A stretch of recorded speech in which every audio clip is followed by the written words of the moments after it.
Hello, I'm Tom Palmer, and this is my dog Finn. Bored already, and we're about to read chapter 8 of D-Day Dog, which is the story I've been reading, and I've been reading it to my dog, and if you've been enjoying it, what are you looking at? Anyway, so I'll start reading. So chapter 8. Outside in the corridor, Mr. Salah leant on the carpeted floor to be eye to eye with Jack.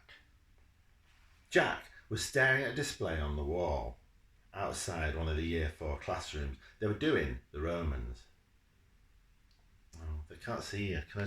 Will you just stay up there so they can see you? There, that's better. Right, so they could see. They were doing the Romans.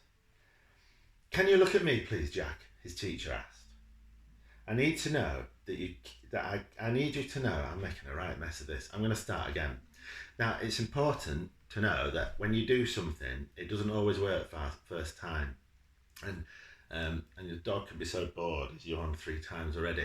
So what I do now is I'm going to start again, but I'm going to leave that beginning in to show that it's all right to make mistakes. You can do something, and it doesn't usually work the first time, and I usually do 2 or 3 takes to make sure I get it right. But this shows you that even though I've got a job that's supposed to be really fancy, like I'm a book writer, I make mistakes, but I go over things again and again, like I do with my books, to make them better. Anyway, this is quite a short chapter. Outside in the corridor, Mr. Salah leant on the carpeted floor to be eye to eye with Jack. Jack was staring at a display on the wall outside one of the Year 4 classrooms. They were doing the Romans. Can you look at me, please, Jack? His teacher asked. I need to know that I cannot allow you to treat Cassandra like that. It's mean. I wasn't. You were, Jack. You were trying to make her change her mind about who she should choose. Have you forgotten the time we spent learning about Syria before Cassandra joined us? No, sir. Her city was bombed and thousands of people were killed, Mr. Salah said. Her parents had to leave everything they owned and escape with their children. But we didn't know the details of what happened to Cassandra and her family, and we don't know.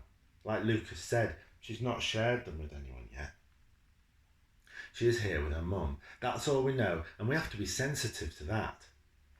Do you think that war is exciting because you're interested in guns and soldiers? And that's fine, but you have to think about the people who get caught up in the crossfire, like Cassandra, and using phrases like collateral damage.